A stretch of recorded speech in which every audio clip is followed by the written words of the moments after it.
segmen ketiga ini dengan saya dan Mbak Siti masih membahas tentang daur ulang sampah. Makin seru nih Bun obrolan kita, tapi seperti biasa waktu kita nggak punya banyak gitu kan ya. Mbak, sekarang aku mau tanya nih ya,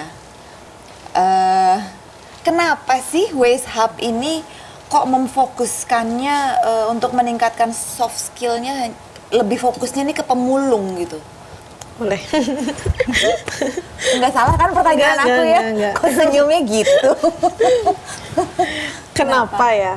Karena jujur saya sudah ngebina para pemulung atau ada di lingkungan para pemulung itu sejak Maret 2015. Di situ kami coba pendekatan melalui pendidikan dan segala macamnya.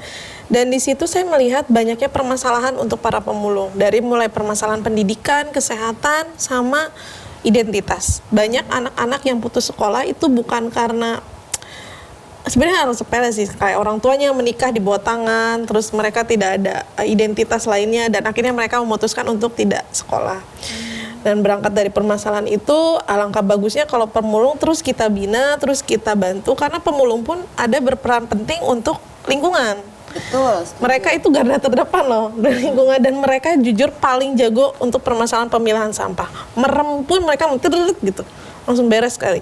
Karena mereka tuh udah jago banget pemilahan, dan mereka tuh memang harus kita bantu untuk menjadi apa ya? Kalau kata Waste Hub nih, waste picker to the next level. Ayo kita bantu nih waste picker untuk levelnya lebih tinggi lagi gitu. Dan setiap event kita pun kita selalu minta kepada si penyelenggara event untuk memberikan seragam khusus untuk para pemulung agar semua pengunjung tuh paham loh ini pemulung. Jadi mereka itu berhak juga, misalnya kayak kemarin di SBSD kalau ada pemulung semuanya kayak gini, karena mereka udah ada tandanya sendiri, karena kita mengucapkan terima kasih untuk mereka gitu. Terus pemulung pun selama ini jujur banyak yang kurang aware terhadap para pemulung. Banyak yang cuman sekedar datang ngasih bantuan udah lepas gitu aja. Gimana Mbak? Pemulung orang nih kurang aware sama pemulung? Enggak, jadi orang yang datang ke pemulung itu kebanyakan misalnya kayak donatur atau kakak-kakak yang punya emosi atau ingin membantu pemulung, itu rata-rata datang membantu udah beres. Mereka nggak ada rasa ikatannya. keterikatan. Dan itu tuh kayak jadi challenge. Waktu itu saya waktu pertama datang itu sempat digituin sama warganya. Nah palingnya cuma sehari 2 hari udah lepas gitu aja kegiatannya di lapak pemulung. Nah itu kayak jadi challenge sih buat kita gitu. Gimana caranya untuk pemulung ini terikat sama kita, dan mereka pun mau membantu kita untuk permasalahan sampah ini. Akhirnya kami coba mengajak para pemulung untuk membuat kecil-kecilan sih training terkait pengelolaan sampah, terkait kreativitas, pengembangan soft skill-nya. Terus kami pun membantu para pemulung jika ada nih orang-orang luar yang butuh pekerjaan yang misalnya bisa dipekerjakan oleh pemulung, itu kami salurkan para pemulung seperti itu. Alasannya sih agar taraf penghasilannya lebih besar. Ada masukan lebih. Terus untuk pendidikan juga untuk adik-adik pemulung, adik-adik yang tidak bersekolah, kami pun membantu untuk menghubungkan sama dengan PKBM atau pusat kegiatan belajar mengajar yang memang yang belum benar-benar membutuhkan kayak KTP KK dan segala macamnya, yang bisa menunggu sampai mereka lulus gitu. Itu seperti seperti di 2015 kami bekerja sama dengan homeschooling Kak Seto. Jadi adik-adik di lapak pemulung kami itu sudah setidaknya mereka bisa sekolah walaupun kejar paket lah gitu.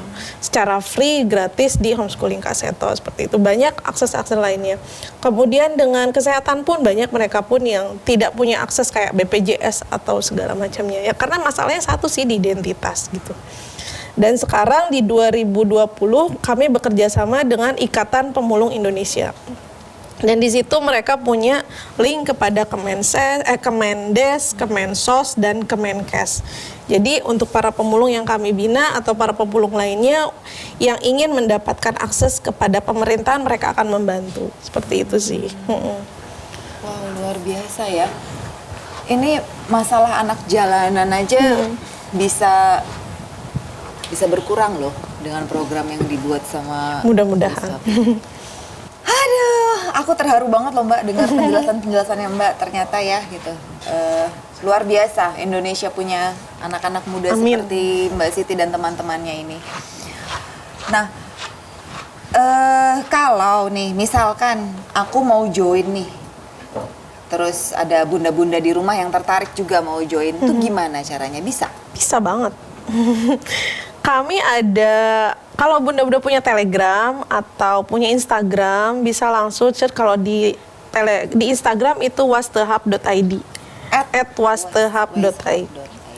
Atau bisa buka website, nanti langsung klik untuk kontak Weshub, itu nanti langsung terhubung dengan link adminnya Weshub, dan itu kami bisa chat kapan aja. Dan ataupun di Telegram bisa Wastehub atau Waste Solution Hub kalau tidak salah namanya, bisa langsung nanti gabung dengan grup tersebut gitu. Oh gitu ya. Jadi buat bunda-bunda yang punya jiwa sosial tinggi, terus sudah banyak berkecimpung di komunitas sosial yang lain, ini bisa jadi tambahan loh bunda-bunda ya. Ladang sedekah kita ya, Mbak Siti ya. Ladang sedekah Insya Allah. untuk bumi dan lingkungan dan sekitar. Iya betul.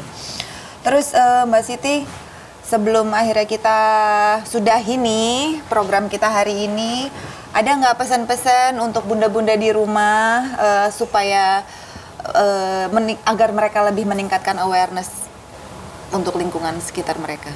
Untuk bunda-bunda semuanya yang ada di seluruh Indonesia, ayo kita mulai aja dulu untuk pemilah sampah dari rumah. Dari hal kecil aja dulu kita melakukan hal kecil untuk bumi, karena kalau bukan kita yang memelihara bumi, siapa lagi gitu. Sama kayak tubuh kita, kalau misalnya tubuh kita pun ingin dijaga, ingin sehat terus atau ingin hidup lebih panjang, kita pun harus menjaga kesehatan kita. Sama seperti bumi, kalau misalnya bunda-bunda dari sekarang belajar atau memulai untuk peduli terhadap lingkungan, memulai memilah sampah, memulai belajar terkait permasalahan sampah dan pengelolaan sampah, itu bunda sudah berperan sedikit untuk lingkungan dan bumi kita. Dan insya Allah bumi kita akan hidup lebih panjang lagi, dan kita akan hidup bahagia pun, karena dengan bumi hidup panjang kita pun akan bahagia, seperti itu.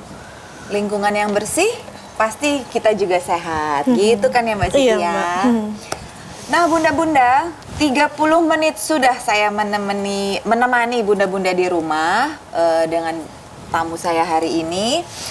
Saatnya saya dan Mbak Siti pamit undur diri. Semoga apa yang kami berdua sampaikan hari ini di sini memberikan manfaat dan ilmu yang baru untuk bunda-bunda semua. Begitu juga untuk saya Mbak. Terima kasih banyak loh. Mbak, sama-sama. Dan tidak bosan-bosan juga aku ingatkan, jangan pernah lupa 3M. Memakai masker, mencuci tangan, dan menjaga jarak. Ya Mbak ya. Stay positive, stay healthy, be happy always. Bye-bye, see you.